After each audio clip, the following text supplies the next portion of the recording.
Ici le Dr Paul Simard, psychologue, et bienvenue dans le Psychoctober, un défi qui consiste à faire une vidéo par jour à tous les jours du mois d'octobre. Aujourd'hui, on va parler du fait d'aider les autres quand on est soi-même aidé. Sujet délicat qui provient de questionnements partagés avec certains collègues et amis sur le concept de comment je fais pour offrir de l'aide si moi-même j'en ai besoin. Donc, je vais vous faire quelques partages personnels et quelques pistes de réflexion, mais avant d'entrer au cœur du sujet, je vous rappelle que le défi Psychoctober consiste à faire une vidéo éducative à tous les jours, mais que ça ne remplace pas la psychothérapie. L'éducation psychologique, ça se veut un enrichissement et que dans le cadre public, ici, je vais faire des grandes généralités qui ne sont pas un relevé exhaustif de tout le champ de la connaissance là-dessus, mais je vais m'inspirer des bonnes pratiques généralement reconnues et je vais d'ailleurs le teinter de plusieurs de mes expériences personnelles en rapport avec le thème. Et je l'espère, peut-être que ça provoquera une petite injection d'espoir à l'intérieur de vous ou d'une personne que vous connaissez qui pourrait bénéficier de la vidéo. Donc, si vous voulez aller un pas plus loin sur le plan conceptuel ou théorique, vous pouvez utiliser mon programme Questions confidentielles que vous retrouverez sur le lien dans la description pour mon site web. Et si vous voulez des accompagnements personnalisés, je reçois une clientèle adulte individuelle, couple, et je vais redémarrer les groupes bientôt. Donc, je vous invite à respecter votre rythme et s'il y a des thèmes qui ne vous rejoignent pas au cours de la vidéo, c'est tout à fait possible. Sachez que je vais avoir un langage à portée générale pour justement pouvoir toucher les thèmes généraux, et j'utilise une répétition de contenu ici, afin de pouvoir vous équiper de sentiments d'espoir. Donc, c'est parti. C'est un bon exemple le fait que j'aille cafouiller à quelque part maintenant sur la recherche de mes mots. J'essaie de faire du sens entre mes idées. Puis là, ça me permet de me mettre en contact avec le fait que, hey, je suis vulnérable, je suis imparfait. Hey, je vous présente du contenu qui est vraiment pas parfait, là. Puis là, moi, j'ose assumer ça comme psychologue de faire une présentation sur le web alors que il y aurait d'autres de mes collègues qui sont bien meilleurs que moi pour faire des présentations structurées avec des références scientifiques et tout. Donc, qu'est-ce que ça veut dire? Ça veut peut-être dire que j'ai intégré en moi la possibilité d'être imparfait. Oh! Puis là, j'entends déjà des gens qui disent, oui, mais si moi je veux aider les autres, puis que je vais en chercher de l'aide, est-ce que ça veut dire que je suis un imposteur? Est-ce que ça veut dire que je suis pas correct, donc le sentiment de honte? Est-ce que ça veut dire que je suis imparfait? Est-ce que c'est la peur d'être jugé socialement? Parce que il y a comme une espèce d'étiquette, on pourrait dire, ou de discours plaqué externe qui dirait, ben voyons, si tu es un aidant, tu dois pouvoir pas avoir besoin, toi, d'aide. J'ai toujours trouvé que c'était très sévère, moi, comme sorte de jugement. Puis on entend parfois dans la culture populaire le dicton suivant. OK, fait que toi, dans le fond, t'es un cordonnier mal chaussé. Puis là, on sent ce que ça veut dire que t'es pas bon, hein? Fait que moi, je trouve que c'est très ardu. Puis pour vous permettre de lever le voile sur la réalité qui se passe en dessous, j'aimerais vous dire que un cordonnier a tout intérêt à être mal chaussé. Parce qu'un bon cordonnier, il faut qu'il chausse bien ses clients. Il ne faut pas forcément qu'il se chausse bien lui-même. C'est ses clients qu'il faut que soient bien chaussés. Puis là, ça nous renvoie ici au concept du marketing de l'image. Est-ce qu'on doit se montrer impeccable sur le plan de l'image et de la présentation externe? Est-ce que je suis mon produit ou je peux offrir un service qui est encore meilleur pour les autres que ce que je porte en moi? C'est toute une réflexion qui gagne à être faite, puis je pense qu'aujourd'hui, c'est quelque chose qui est difficile. Moi, quand on me dit cette image-là du cordonnier mal chaussé, ça a déjà arrivé que des amis me disent ça. Je le compare souvent à l'idée du cuisinier. Donc, est-ce qu'un cuisinier qui aurait faim, c'est un mauvais cuisinier? Puis là, vous allez dire, ben non, tu sais, avoir faim, c'est normal. Puis cuisinier, c'est juste préparer les aliments. Ah, ça veut dire qu'il y a une partie de l'aide qui est possible d'être administrée sur le plan technique, même si vous, à l'intérieur de vous, vous êtes dans une certaine forme de souffrance. Puis là, je vais faire un détour déontologique. Les psychologues au Québec, dans nos réglementations, on a un article de déontologie qui nous dit que le psychologue n'offre pas des services quand il n'est pas en état de le faire. Ça veut dire que si, par exemple, j'étais en état de crise, moi personnellement, ou que j'étais dans un état qui handicape mon jugement, ben, je ne pourrais pas, au moment de cet état-là, offrir un service de qualité. Et là, je devrais suspendre ma pratique. Mais elle est où la limite entre un jugement perturbé et une souffrance qui fait partie de la vie? Ben, comme on a vu dans des vidéos précédentes, ça peut être un continuum et ça peut être particulièrement difficile de spécifier où on se positionne alors que le curseur il bouge sur cette ligne-là. Mais je voudrais vous inviter à la vigilance. Si vous souffrez, ça veut dire que vous avez besoin d'accorder de l'attention à un signal d'alarme intérieur. Il ne faudrait pas juste s'arrêter à l'impression de ne pas être correct. L'impression de ne pas être correct, d'être sentiment d'imposteur, sentiment de honte, sentiment d'imperfection, peur d'être jugé, ce sont tous des appels à l'aide qui servent à dire vérifie donc voir si tu ne serais pas par hasard en train d'être imposteur. Vérifie donc voir si ce que tu es, là, c'est peut-être que tu es présomptueux un peu dans ce que tu es en train d'offrir. Là. Puis vérifie donc voir si tu ne pourrais pas améliorer ton contenu de ce que tu es en train de faire. Puis soucie-toi aussi de tes proches, des gens qui font alliance avec toi. Moi, je vais me soucier de l'image de la profession également. Donc, quand on est habité par des signaux d'alerte inconfortables, ce n'est pas négatif. C'est un appel à l'aide de votre système d'appréhension de l'information sur le plan affectif qu'on appelle les émotions et les sentiments. Ça appréhende des choses. Puis ça ne veut pas dire que c'est systématiquement le cas. Ça vous invite à vérifier. Pour rendre ça un peu plus concret, je vais vous le personnaliser avec une histoire. Quand j'étais dans mon internat, dans ma dernière année d'études universitaires, on a une année de pratique à faire comme futur psychologue. Puis je vivais des grandes difficultés conjugales. Je pensais même me séparer. Puis là, étant donné que je faisais de la thérapie de couple, puis que je pensais moi-même me séparer, je me souviens que dans une rencontre de supervision, je pleurais là, avec mon superviseur puis mon équipe, là, puis je disais, ça veut dire dans le fond que je suis pas un bon psychologue de couple si je suis même pas capable d'aider mon propre couple à Sophie, là. Puis je me souviens, là, j'étais vraiment démoli intérieurement. Là. On pourrait dire qu'à ce moment-là, j'avais plus de ressources empathiques. Je me sentais un escroc, un imposteur. Puis là, j'étais explosé dans mon groupe de supervision. Puis j'ai été observé à ce moment-là par mon superviseur et mon coéquipier de supervision. Puis mon superviseur, il m'a regardé avec des yeux de compassion puis de présence, puis il a dit « Hey, ça a vraiment de l'air à faire mal ce que tu vis présentement. » Puis il m'a laissé le droit de l'exprimer. Il m'a laissé le droit d'être dans ma souffrance. Puis là, quand moi j'ai eu fini de dire tout ce que j'avais à dire sur « je me sens pas bien, je me sens escroc, je me sens imposteur », puis là, j'ai pu y demander une question, je dis mais est-ce que je vais avoir le droit quand même de faire de la thérapie de couple? Puis là, il me dit quelque chose en lien avec une phrase très empathique du style « Ta souffrance pourra te guider à travers les différents chemins de souffrance que tu vas rencontrer avec les autres. » Puis cette phrase-là, dit avec tellement d'humanité, puis ce superviseur-là, je me souviens, quand il nous parlait puis qu'il était connecté avec l'émotion, lui-même, il venait avec les yeux pleins d'eau. Là. Donc, ça me touchait beaucoup.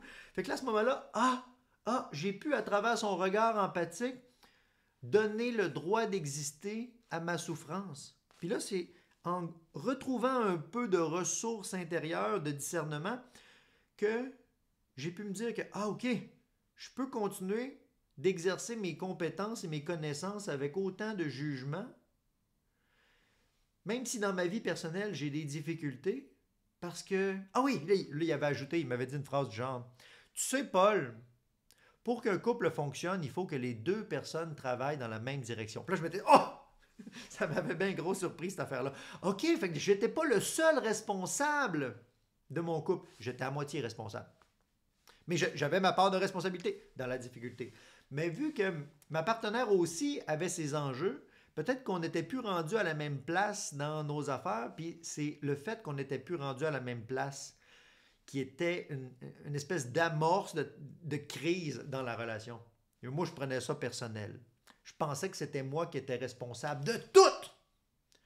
Ici, on rejoint les prémices d'un désir de contrôle. Mais en réalité, ce qui nous libère, c'est si on apprend à maîtriser les processus. Maîtriser, c'est plus comme jongler. C'est pas comme contrôler le processus. Mais on ne peut pas jongler tout seul. Puis quand on jongle à deux, ben on multiplie peut-être les opportunités que ça tombe par terre. Donc c'est de là où il faudrait peut-être être humble, identifier les moments où on n'est plus dans la sensibilité empathique. Puis là, on s'en sert comme un tremplin qui dit « Ah, oui, moi aussi je souffre. » L'accueil de cette souffrance-là, c'est quelque chose qui est majeur. Là. Parce qu'on va passer d'une simulation d'aide, mettons, là je cache ma souffrance, je suis méga honteux, je suis méga sentiment d'imposteur, mais là j'essaie d'aider les gens sur le plan technique. Puis là, ça se peut que sur le plan technique, je sois un super technicien, mais à un moment donné, je vais arriver au bout de mes ressources. Alors que si je fais la paix intérieurement avec le fait que c'est vrai, je suis imparfait, j'arrête de résister contre cette partie-là à l'intérieur de moi, je l'écoute, je profite du regard de la personne qui était en train de m'aider, mon superviseur, pour importer de l'espoir à l'intérieur de moi, je réfléchis mieux, puis là, c'est à quelque part comme si ma vulnérabilité devient un outil et non plus un obstacle. Oh, ça commence par la même lettre, ça. Hein? Obstacle, outil. Mais c'est pas la même conception du tout. T'sais. Donc, d'une certaine manière, si vous êtes un aidant et que vous allez chercher de l'aide vous aussi, le chemin qui va vous faciliter la vie, ce sera probablement celui d'arrêter de résister contre cette vulnérabilité-là. Moi, j'aime bien dire qu'on a des forces qui sont la moitié de nous-mêmes et l'autre moitié, c'est nos vulnérabilités. Puis pour être libre intérieurement, il faut savoir se promener dans les deux côtés. Là, je ne suis pas en train de vous dire de sombrer dans vos vulnérabilités, puis que ça crée de la confusion lorsque vous aidez quelqu'un, puis que là, comme par exemple un psychologue qui irait chercher de l'aide pour lui auprès de son client, puis qui solliciterait son client au niveau des conseils pour lui. Donc ça serait une sorte de confusion de rôle. Je ne vous encourage pas à aller par là. Ce que je parle, moi, c'est une intégration de la vulnérabilité. Puis ça commence souvent avec l'idée de, tu sais, quand on ne se sent pas bien, là, c'est souvent une espèce de panneau indicateur sur les vulnérabilités qui dit « N'entrez pas ici! N'entrez pas ici! N'entrez pas ici! » Où ça qu'il ne faut pas rentrer? Ici! Donc, c'est peut-être pas pour rien qu'il y a des indicateurs qui flashent autant fort pour vous dire de ne pas aller là! C'est qu'à quelque part, si vous avez besoin probablement d'aller là pour être plus complet.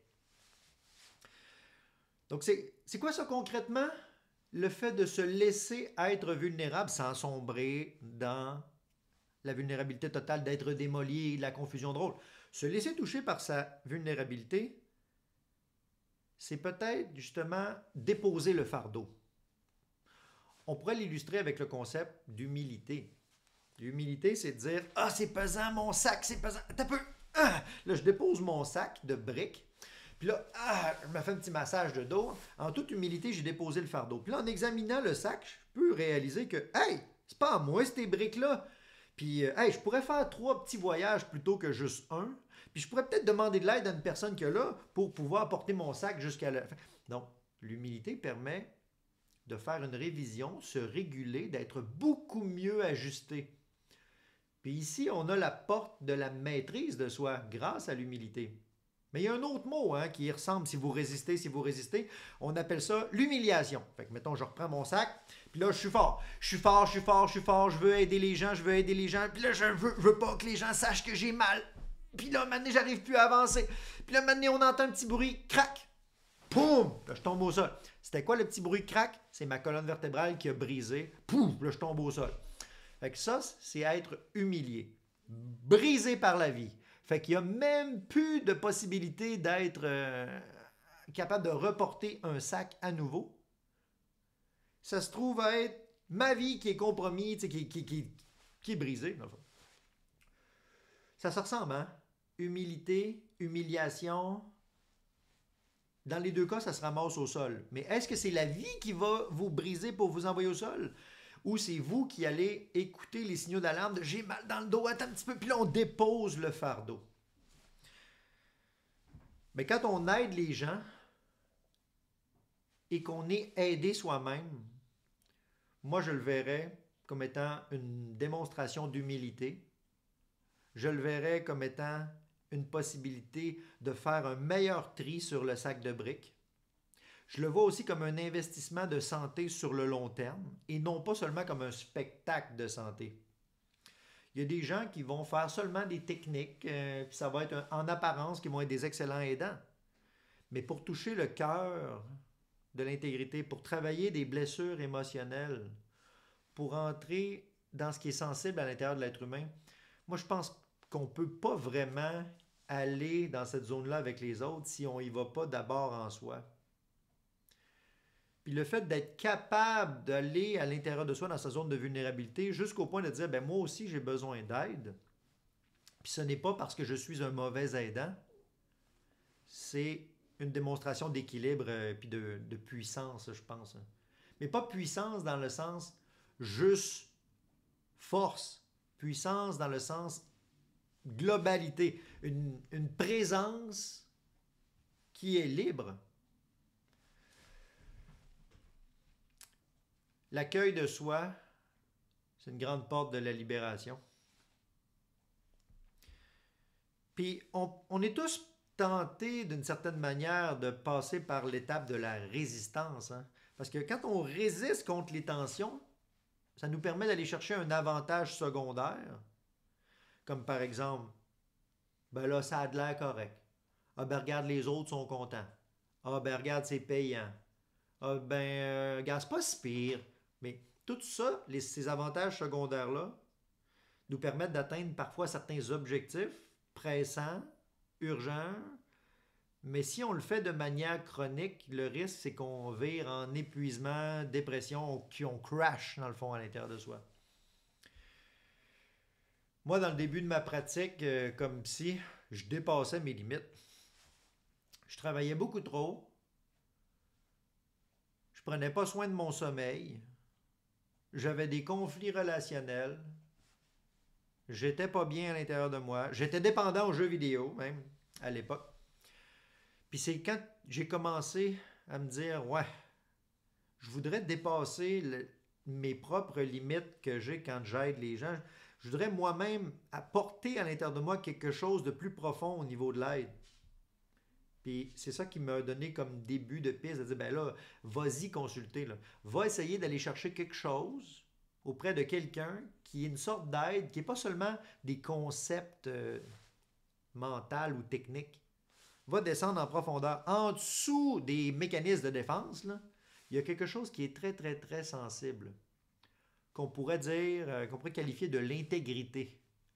C'est tellement vulnérable que juste le fait de dire, je vais aller regarder en dessous de mes blessures, en dessous de mes défenses pour regarder c'est quoi mon vrai besoin. Juste le fait de songer à ça, je clac, clac, clac, clac, clac. Il y a des mécanismes de défense ou des stratégies d'automatisation qui vont nous renvoyer ailleurs que là. Il faut comprendre que l'être humain il est bâti pour survivre et non pas pour être heureux. Fait que dans les stratégies de survie, il y a notamment le fait de se mettre en phase de résistance. Combattre la source du stress, fuir la source du stress et peut-être même figer quand on n'a pas le choix, mais dans tous les cas, ça ne soigne rien. Quand on aide les gens, on va souvent voir clairement ces démonstrations-là chez eux. On va voir qu'ils sont en rivalité, qui sont en effondrement, qui sont en doute de soi. Parce que c'est plus facile de les aider parce qu'on a un dégagement externe. C'est une des choses qui fait qu'on peut garder d'excellentes capacités de soins. C'est la distance qui est mise sur le plan professionnel. On reste pas, on ne dirait pas objectif, là, mais on garde une distance professionnelle qui est une subjectivité justement professionnelle pour voir ça. Mais de l'intérieur de soi, il est également possible de prendre une distance. Mais sur le plan du fonctionnement quotidien, souvent quand on réfléchit à l'idée de distance intérieure, ce qui nous vient, c'est la distance imaginaire. Puis là, j'interprète les affaires tout croche. Puis là, je m'en vais dans les regrets du passé ou les anticipations du futur. Puis là, moi, j'appelle ça l'arc-en-ciel gris. C'est proche d'un mécanisme de dissociation imaginaire. Puis il y a des gens qui dissocient pas seulement dans l'imagination, ils dissocient également dans les besoins des autres. Il y a des gens aussi qui vont dissocier dans un transfert somatique dans leur corps plutôt que de mentaliser les sujets. Mais moi, ce que je vais vous proposer, c'est une autre sorte de distance. Une distance intérieure qui n'est pas une dissociation. Comment on pourrait appeler ça? On pourrait appeler ça la désidentification. Ça veut dire que tout comme on est capable, comme aidant, d'observer avec la distance les besoins de la personne qui vient nous consulter, ben à un moment donné, à force de s'entraîner, on peut passer de je suis arrangé comme ça dans ma propre vie à là, je peux voir mes mécanismes intérieurs en train de s'activer. Puis là, à un moment donné, on est capable de les placer, de les gérer, d'être de plus en plus habile. Mais étant donné que c'est dans la zone aveugle qu'on ne voit pas, c'est très abstrait pour beaucoup de gens. C'est tellement abstrait qu'il y a des gens même qui n'iront jamais là-dedans.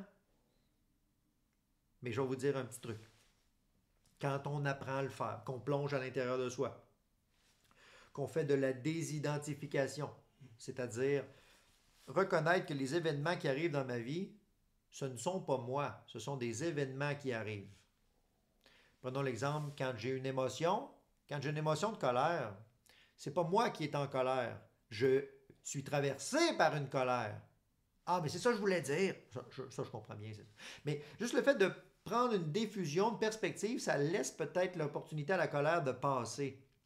Donc, diffusion, désidentification, c'est plus mettre son identité dans les événements qui arrivent. C'est tellement flou, ça, le concept de être, qu'il y a beaucoup de gens qui vont fusionner leur identité avec les événements qui surviennent. Mais il est possible de prendre une perspective intérieure pour laisser passer les événements sans que ce soit de la dissociation. Là. On ne veut pas que ce soit une coupure du contact avec la réalité. On veut que ce soit une prise, une élévation, une perspective intérieure sur les phénomènes. Donc, puis pour vous l'illustrer concrètement, moi, je pense que la technique d'entrée, là, pour commencer à parler de ça, c'est l'observation de son corps. Vous seriez surpris de voir à quel point il y a beaucoup de gens qui n'ont aucune idée de ce qu'ils ressentent dans leur corps. Moi, une des pistes de santé mentale, ça a été de commencer à observer mon niveau de fatigue. Donc là, plutôt que de juste laisser mon attention dans mes pensées ou qu'est-ce que je veux atteindre comme objectif, on peut mettre notre attention sur une sensation corporelle. Fait que vous pouvez essayer même de regarder vos mains, puis là, mettez votre attention dans la paume de votre main gauche. Puis là, essayez de ressentir. Est-ce qu'il y a des sensations, picotement, chaud, craquelure, vous pouvez bouger vos doigts pour ressentir. Puis ensuite, on va passer notre attention dans la main droite maintenant. On essaie de chercher, y a-t-il des sensations, y a-t-il des picotements, y a-t-il craquelure, c'est-tu chaud, froid. On retourne dans la main gauche. Puis là, à un moment donné, on peut sentir le transfert de l'attention, du focus attentionnel. On peut sentir des nuances. C'est la base d'un exercice qui s'appelle le scan corporel, dans lequel vous allez retrouver des centaines de milliers sur YouTube, si vous tapez ça, là, scan corporel, body scan en anglais, dans lequel il y a une voix, une narration qui va vous dire, je vais prendre le micro prochain. Mettez votre attention sur votre pied gauche et imaginez une petite fourmi qui se déplace du dessus de votre pied gauche, qui va en dessous de votre pied. Suivez la petite fourmi dans son... Puis là, bref, ça peut durer 1h30 parce qu'ils vont faire tout le tour du corps. Puis pendant qu'on visualise la perception de sensation sur un lieu du corps, ça conscientise le phénomène de perception sur ce lieu-là. Puis en se donnant de l'attention à soi-même, sur son corps, on active des aires cérébrales associées au sentiment de sécurité. De manière bien succincte et résumée, c'est sensiblement le même mécanisme qui fait que quand on se cogne le coude, on va faire « Aïe, aïe, maudit! » Bon ben, la main collée sur la zone de lésion, c'est la même chose si on s'écrase un doigt. Ah! Nettoyage de la plaie, examen de la plaie, protection de la plaie. Activation des aires cérébrales qui s'occupent du sentiment de sécurité. Donc, perception de la douleur va baisser. Mais c'est la même chose si on commence à mettre notre attention sur les sensations corporelles. Ça va laisser jouer son rôle aux signaux d'alerte. Puis là, bien souvent, il faut commencer par en entendre parler de ces mécanismes-là. Hein. C'est quoi qu'il faut ressentir? Pour vous entraîner, essayez de commencer par juste chaud, froid, piqué, serré, tendu, moton, douleur, plaisir, rugueux. Donc, juste le fait de sentir les sensations corporelles, ça permet de prendre une perspective. J'avais un aidant, un professeur de thérapie de groupe, qui disait « La meilleure thérapie, on la fait avec nos pieds, pas avec notre tête. » Ah, ça me tapait ses nerfs quand il disait ça. Ça m'a pris 6 ans de thérapie de groupe avec lui, comprendre qu'est-ce qu'il voulait dire. En gros, ce qu'il voulait dire, c'est si tu es capable d'être présent avec ta tête, ton monde affectif et ton corps en même temps quand tu es présent à ce qui se passe aux événements, ta thérapie est faite. Tu n'as plus besoin de la recevoir. Tu vas être plus dans un processus d'immanence, on pourrait dire, parce que tu es présent. Mais il nous répétait ça. La meilleure thérapie, on l'a fait avec nos pieds, pas avec notre tête. Ah, je comprenais rien. Il aurait pu nous l'expliquer. Pourquoi ça a pris 6 ans? Ah, c'est pas parce qu'il ne nous l'avait pas expliqué, c'est moi qui avais la tête dure. Parce que je voulais rester dans le monde conceptuel. Je n'étais pas prêt à descendre une partie des observations jusque dans mes pieds. Parce que les pieds, c'est la place la plus loin de notre tête. Mais c'est quand même à l'intérieur de soi. Fait que l'idée de se promener des pieds à la tête en ressentant des choses, ça libère souvent de beaucoup de tension. Puis là, quand on devient bon pour observer les différentes sensations corporelles, je sens que j'ai mal à la vessie, il faudrait peut-être que j'aille à la toilette. Je sens que j'ai mal dans le dos, je vais me replacer.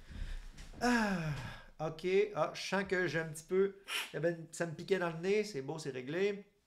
Se mettre à l'écoute des petites nuances d'inconfort.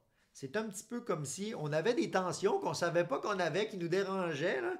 Puis là, tout d'un coup, on les conscientise, ça nous permet de les retirer progressivement. Puis là, tiens, je me sens beaucoup plus disponible présentement. Ben, tout comme on peut faire des observations dans notre corps, on peut faire des observations sur le plan affectif, donc des émotions, des sentiments. On peut calmer notre tempête intérieure d'envie. On peut aussi, à un moment donné, observer nos pensées. Donc, imaginez la liberté intérieure qui apparaît si, pendant que je suis présent avec quelqu'un, je suis capable d'observer les mouvements à l'intérieur de moi, puis placer mes pensées un peu comme si on aménage une pièce. Là, on peut aménager notre conscience. C'est vraiment impossible à comprendre pour quelqu'un qui est installé, mettons, comme ça à l'extérieur de ses frontières, là, puis qui fonctionne juste avec ce qui est évident à l'extérieur. Là. Puis toute sa vie, ça va être là. Puis il apprend que son corps est plus capable quand le corps fait crac, pouf, humilié, brisé par la vie. Donc faire preuve d'humilité, se diriger soi-même un petit peu plus tôt à l'intérieur de soi, c'est beaucoup facilité si on prend une perspective de désidentification. Je suis traversé par cette souffrance-là. Ou j'ai cette pensée-là qui me dérange.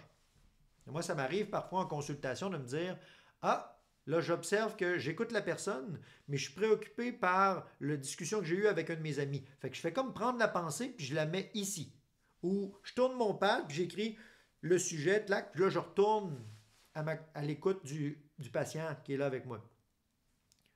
Savoir aménager son esprit comme ça permet de créer de la disponibilité en temps réel. Mais pour faire ça, pour faire cette écoute-là intérieure, il a fallu que j'accepte d'être imparfait. Il a fallu que j'accepte d'être sensible, puis que je me dirige volontairement à l'intérieur de cette zone-là de turbulence, de perturbation, d'angoisse. Puis c'est le fait de lui laisser jouer son rôle qui nous permet de nous en libérer. C'est vraiment paradoxal, hein? Le fait que se laisser souffrir nous permet de nous libérer, alors que refuser la souffrance, ça va nous transformer dans son esclave.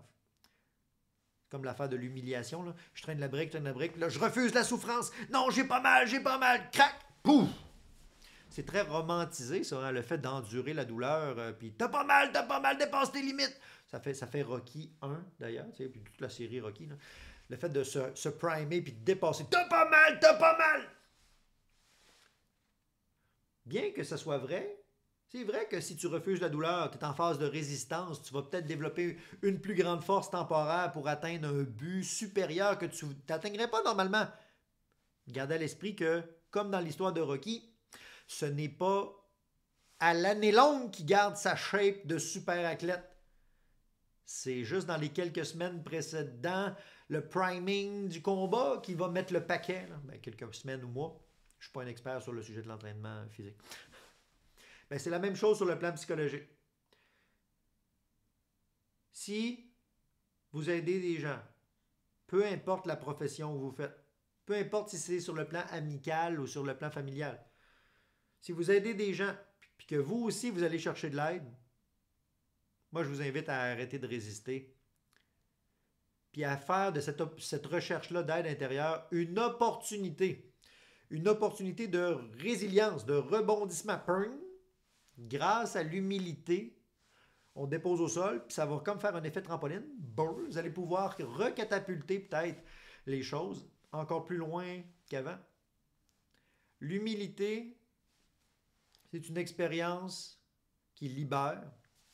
La sensibilité accrue que vous avez envers le désir d'aider les autres, vous pouvez à un moment donné, vous l'administrer vous-même avec la prise de perspective. C'est un des concepts, moi, que je trouve les plus puissants, celui de la diffusion, de la désidentification. Ça permet de ne plus se confondre avec les souffrances, de mettre une distance entre eux et vous, de les laisser passer peut-être plus facilement, puis de ne pas s'identifier à tous les événements qui arrivent dans votre vie, puis là, genre, vous êtes esclave des événements qui arrivent dans votre vie hors de votre contrôle. C'est un peu comme le titre de psychologue. Moi, je ne dis pas que je suis psychologue. Je dis que je porte le titre de psychologue. C'est quoi la différence? Bien, ce que je suis, c'est à l'intérieur de moi. Puis ce que je porte, c'est ce qui est attribué de l'extérieur. Saviez-vous qu'au Québec, le titre de psychologue, c'est attribué par l'Ordre des psychologues du Québec. Donc, si, admettons, l'Ordre du Québec voudrait me retirer le titre ou que moi, je prends ma retraite puis que je me retire de la banque d'inscription des membres de l'Ordre des psychologues, bon, ben, je ne porterai plus le titre. Fait que dans le fond, est-ce que je ne suis plus psychologue? Donc, si je ne suis plus, c'est comme le néant, ça. Ah! Donc, je tombe dans le vide. Alors que si je peux le voir comme étant quelque chose que je porte, ben moi, le titre de psychologue, je le porte sur moi, puis je l'aime bien. Puis présentement, il me ressemble. Donc, c'est super, ça crée de la cohérence. Je ne porte pas un fardeau de briques qui me contraint. Je porte un fardeau de responsabilité qui vise à protéger la population, à honorer l'image de la profession. Puis pour l'instant, ça me convient encore. Mais si un jour, ça ne me convenait plus, ben, je pourrais retirer le manteau, laisser partir le titre de psychologue. Ça ne changerait rien sur ce que je suis, moi, comme personne. Mais là, je veux pas. Là, je veux pas ça, là. Je veux pas ça. Fait que je m'arrange pour pouvoir honorer le privilège qu'on m'a consenti de porter le titre de psychologue. Mais dès qu'on peut savoir jongler avec les différentes options, qu'on se donne la liberté de choisir, mais qu'on est conscient que c'est un événement qui arrive, qui peut être retiré, ben ça nous donne un petit indice qu'il ne faut pas placer notre identité là-dedans. Parce que si on le fait, on vient soi-même de se mettre dans une cage où on va se sentir probablement imparfait, honteux, imposteur, qu'on va avoir peur du jugement social, peur du jugement des institutions qui régissent votre identité. Puis là, vous venez de vous positionner en servitude vous-même. On peut se libérer de ça en prenant une perspective intérieure, puis ça permet d'avoir un regard sur la vie beaucoup plus libre. L'idée ici, ça va juste être de ne pas aider des personnes si vous êtes dans un état de confusion. Puis si vous souffrez beaucoup, là, ben tentez d'être plus prudent lorsque vous aidez des personnes. Moi, si je dors mal, que j'ai un conflit avec mes amis, que j'ai vécu des choses difficiles, c'est sûr que j'aide moins bien mes patients en consultation. Fait que dans ce temps-là, je suis plus prudent, puis j'ai même une case sur mon formulaire d'écriture de notes où je marque « Attention, aujourd'hui, tu te sentais fragile. » OK. Fait que ça me permet de, moi, protéger les personnes que j'aide, Puis ça me rappelle aussi que si je note des choses ici là, pendant la semaine, ce serait peut-être bien que moi-même j'aille consulter. Moi, je suis sûr que j'ai consulté beaucoup dans ma vie. Les psychologues, d'ailleurs, on est des grands consommateurs de psychologues. On en a besoin pour la formation continue, pour la supervision. Et bien souvent, ça nous intéresse, ces sujets-là, de l'aide. Donc, moi, j'ai consulté dans des thérapies individuelles, j'ai consulté dans des thérapies de couple, j'ai consulté dans des thérapies de groupe. Puis maintenant, je vois ma psychologue environ 2 fois par année. Ça veut-tu dire que je suis un mauvais aidant? Mais moi, je le vois plus comme étant une opportunité de transfusion d'espoir. Ça suit un peu le mécanisme de contagion sociale. Puis moi, je reste un être humain sensible comme tout le monde. Donc, en me réexposant à aller chercher de l'aide pour moi, ça me permet d'ouvrir mes œillères, de me faire remplir de discernement, de respect, de validation. Puis là, ah, OK, mais je suis rendu bon à ce temps, on pourrait dire que je fais des stocks de réserve pour 6 mois maintenant. Mais des fois, quand on est trop souffrant, on a besoin de plus de transfusion souvent. J'aime bien, moi, l'analogie de la contagion sociale pour illustrer ce mécanisme-là. Mais il y a des gens qui vont en abuser, qui vont aller en thérapie juste pour recevoir la transfusion d'espoir. Puis là, ils sortent dehors après la consultation. Puis là, moi, ça arrive. Parfois, là, je vois que les gens sont sortis de la salle de thérapie puis de la salle d'attente. Puis là, le soir, quand je veux barrer la porte, je vois qu'il y a plein de prises de conscience qui sont laissées au sol, là, sur le bord de la porte. Fait que là, moi, je ramasse ça, je mets ça dans un dossier. Là. Mais c'est un peu une blague pour vous dire que aller chercher la transfusion d'espoir, ça permet normalement de créer une distance. On passe de ça à « Ah, OK! » Mais là, il va falloir que vous, dans votre quotidien, vous appreniez quelque chose, que vous tiriez une leçon pour convertir l'expérience de transfusion d'espoir en apprentissage. Et moi, c'est pour ça que maintenant, j'ai beaucoup moins besoin de mes aidants, puis que je vois ma psychologue 2 fois par année environ. D'ailleurs, elle va prendre sa retraite. Là. Bonjour, Claude. Et... Donc voilà, c'était une élaboration assez longue. Comprenez que je ne vois pas que c'est négatif l'opportunité d'aider les gens quand vous êtes aidé vous-même. Je pense que c'est bien de dépasser la piste de la honte pour vous équiper d'un sentiment de sécurité. La diffusion, c'est très important.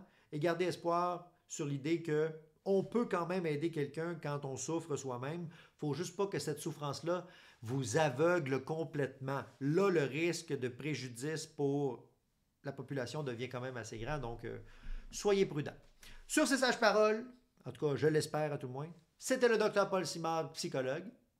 Et je vous dis à demain pour la suite du Psychoctober.